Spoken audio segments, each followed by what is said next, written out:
Before we get into today's video, I need just 60 seconds of your time, especially if you live in the UK and rely on the NHS. What I'm about to share isn't just about me, it's about every single person who's been told that they're not eligible for treatment they desperately need, even when their medical conditions say otherwise. I've had my NHS referral for a GLP-1 medication rejected, despite chronic kidney disease, dyslipidaemia, severe sleep apnea, hypertension, liver issues, and a strong family history of heart attacks and strokes. And I know I'm not the only one. And this is a referral that my GP had put forward because they know that I would strongly benefit from this weight management tool. If you or someone else you love is trying to access GLP-1 treatment through the NHS, or if you've been stuck on waiting lists for months, please stay with me. I promise this message is important and it might even help you.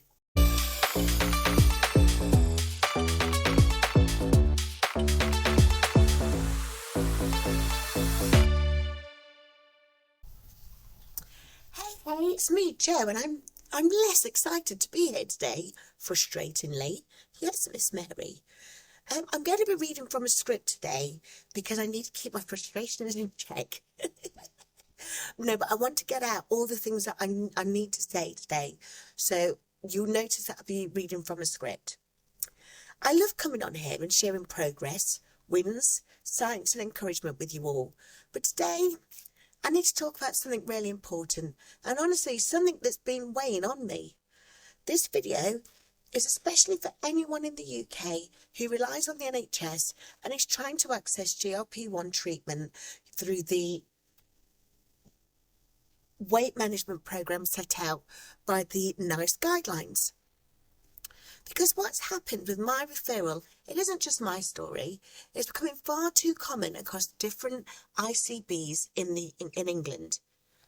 Recently, my GP, who knows my history well, they referred me to the local ICB for NHS access to tirzepatide or Wegovy, whichever GLP-1 they want to put me on. But that referral was rejected, and I want to explain why that matters. It matters not just for me, but a lot of people are in the same situation.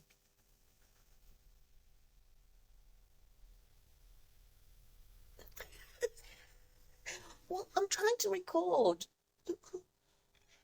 If you could, I know you've got your grinning column. I've tried to record. Okay.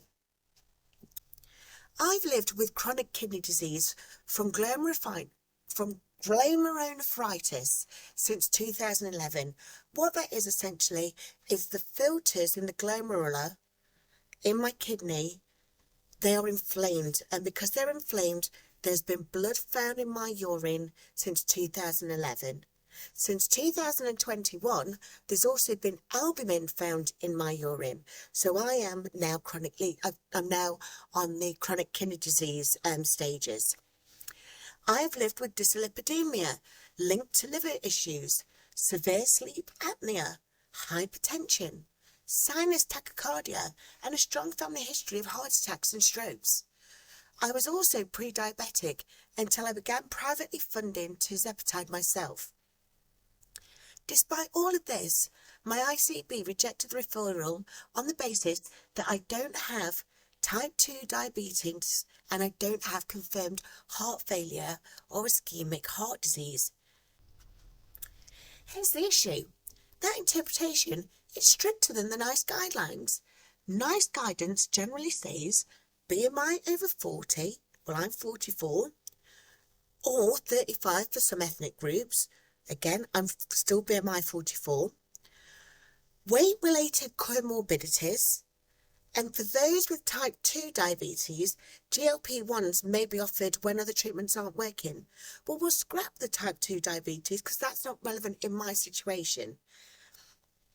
But my ICB is applying additional layers on top of NICE, including not recognising the pre-diabetes as a risk factor, expecting a confirmed diagnosis of type 2 diabetes, and requiring confirmed heart failure or ischemic heart disease.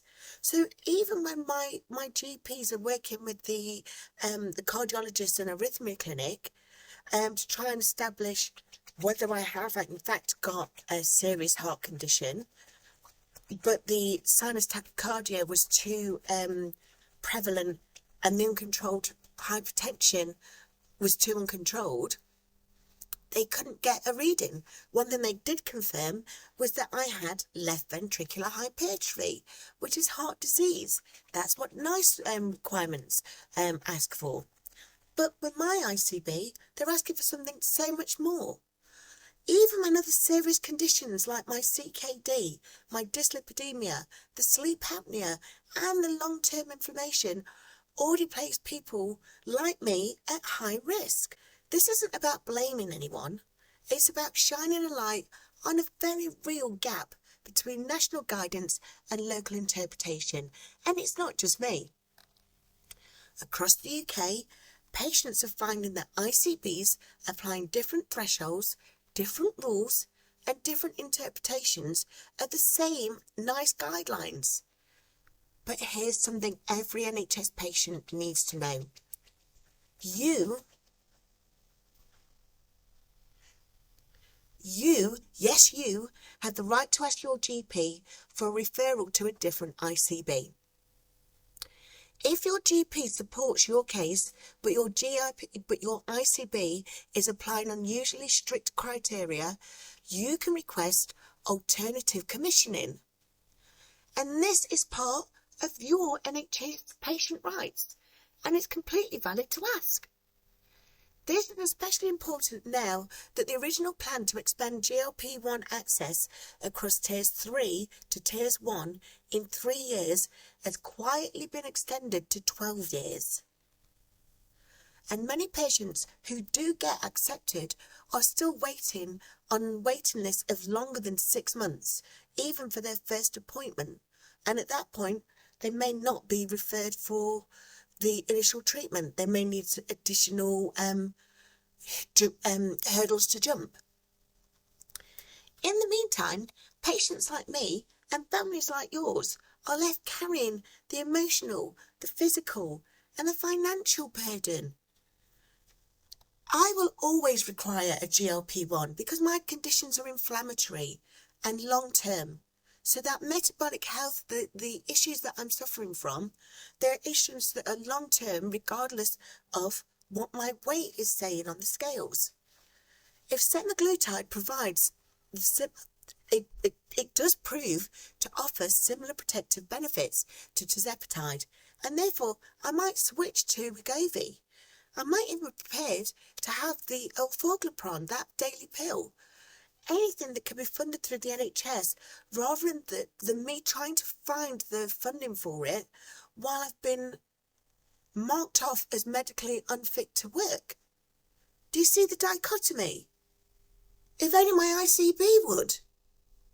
If not, I'm going to keep funding the tirzepatide privately and keep working with my GP until I'm referred through another ICB that follows the national guidance as it's written. And I'm sharing all of this with you because I know I'm not alone. So here's my question to you, especially my UK viewers. Has your ICB added extra requirements that aren't in the NICE guidelines? Have you been rejected despite high-risk conditions? Or have you asked for a referral elsewhere? Share your story below. You never know who might need that help that you're able to speak up and tell us about. We're stronger when we learn from each other, and none of us should have to fight this hard injustice just to stay well. Dr. Kevin Joseph has just sent a video out that shows just the power of these semaglutides and the GLP-1s, but they're having some significant benefits to people's health, their well-being, and their financial well-being. Thanks for listening today.